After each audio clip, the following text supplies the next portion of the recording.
생명의 생각 이영훈 목사입니다. 오늘은 4월 6일 금요일이죠. 주 안에서 평안한 하루가 되시기를 바랍니다. 성가에서는 레위기서를 묵상해 오는데 오늘이 37번째 시간입니다. 레위기 15장 19절에서 33절까지 여인의 유출에 관한 규례라고 하는 내용이죠. 앞서 남성의 유출병에 대한 규례에 이어서 여성에게도 유출병에 대한 경계와 그에 따른 정결의식을 명하신 부분이죠. 여성이 일상적으로 경험하게 되는 유출에 의한 부정은 생리 중에 피 흘림으로 부정한 것으로, 접촉하는 모든 것이 부정하며 이러한 기간이 아님에도 만성적인 피의 유출이 있는 경우 모든 날이 부정하다 했습니다. 먼저 19절에서 27절까지는 여성의 유출병은 일반적인 경우 여성의 정기적인 생리를 뜻하는 것으로 의식적인 불결로 간주되었습니다. 이는 여성의 유출은 직접적으로 피의 유출이기 때문이며 단시간에 그치는 것이 아니라 생리가 며칠 동안 지속되기 때문에 보다 무거운 부정에 노출된다고 보았죠. 이처럼 여성의 유출은 부정의 전염을 일으키는데 여인이 만지는 모든 것과 누웠던 자리와 앉았던 자리, 그리고 그녀의 침상을 만지는 자와 그 자리 위에 있는 물건을 만지는 것도 모두 저녁까지 부정하게 되어 즉시 옷을 빨고 물로 몸을 씻어서 정결을 회복해야 했습니다. 더 나아가 가장 엄한 부정의 전염은 생리 중인 여인과 동침하는 데 있었습니다. 생리로 인해서 부정한 가운데 있는 여인과 동침하면 그 부정이 전염되어 7일 동안 부정하게 되며 부정하게 된 그 남자가 눕는 모든 침상도 부정하게 된다 했습니다.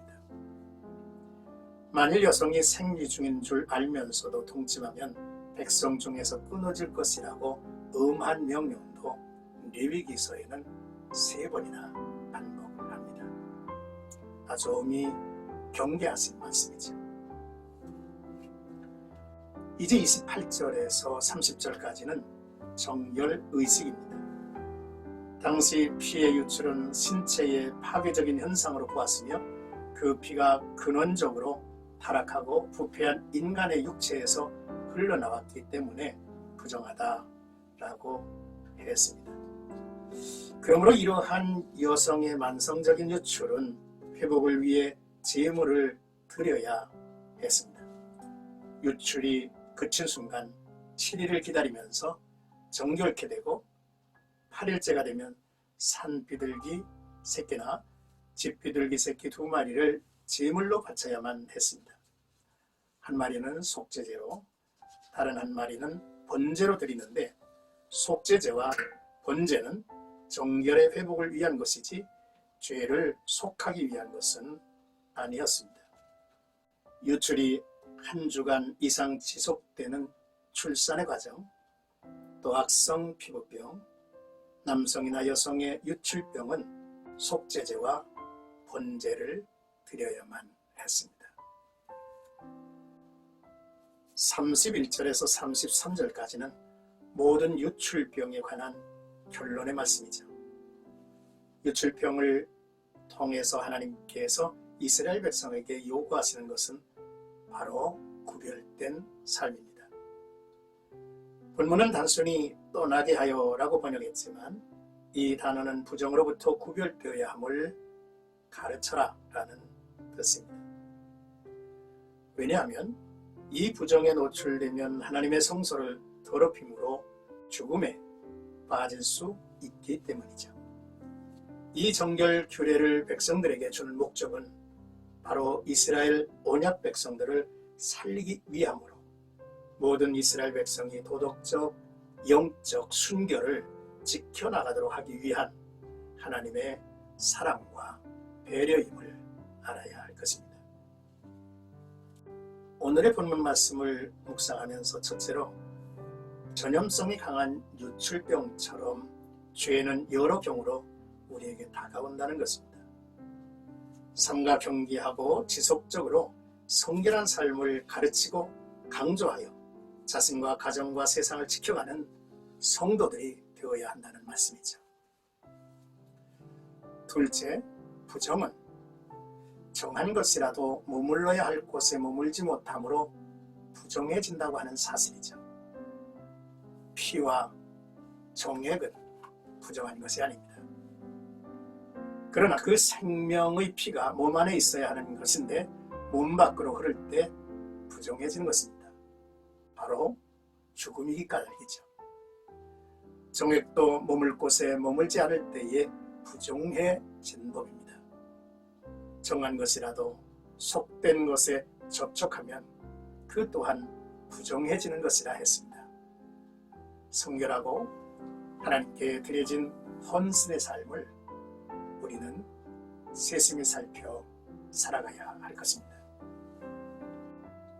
셋째, 여인이 해산한 후 사멸이 멈추지 않을 때 또는 생리 중일 때 격리하고 사람의 접근을 못하게 하고 정결의 규례를 주신 것은 여인을 정죄한다든지 무시하는 뜻은 결코 아닙니다. 오히려 하나님은 여인들을 철저히 보호하시며 또한 그의 건강을 지켜가시는 그러한 규례이므로 감사를 드려야 할 명령이죠. 사랑하는 생가가족 여러분, 이제 하나님은 그의 아들을 보내시고 새로운 시대를 열어놓으셨습니다. 레위기 15장이 마무리되고 대속죄일인 레위기 16장이 열립니다. 바로 하나님의 어린 양 예수 그리스도의 복음의 시대가 찾아온 것이죠. 몸도 마음도 행위도 타락하여 추하게 망가지고 병들어 죽음으로 끌려가던 우리에게 하나님의 아들 예수께서 세상 죄를 짊어지신 구속의 주님으로 다가오셨습니다. 마가복음 5장을 보면 혈루병으로 12년을 고생하던 부정한 여인이 예수님의 옷자락을 믿음으로 만지죠. 예수께서 하시고 누가 내게 손을 대었느냐 묻자 두려워 예수께 사실을 여쭈자 예수께서 평안히 가라, 내 병에서 놓여 건강하라 하셨습니다.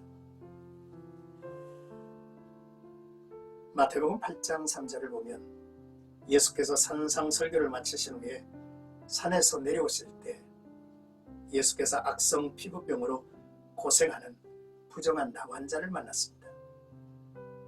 예수께서 나환자의 손을 잡으시면서 내가 원하노니 깨끗함을 받으라 하시고 구원해 주셨죠.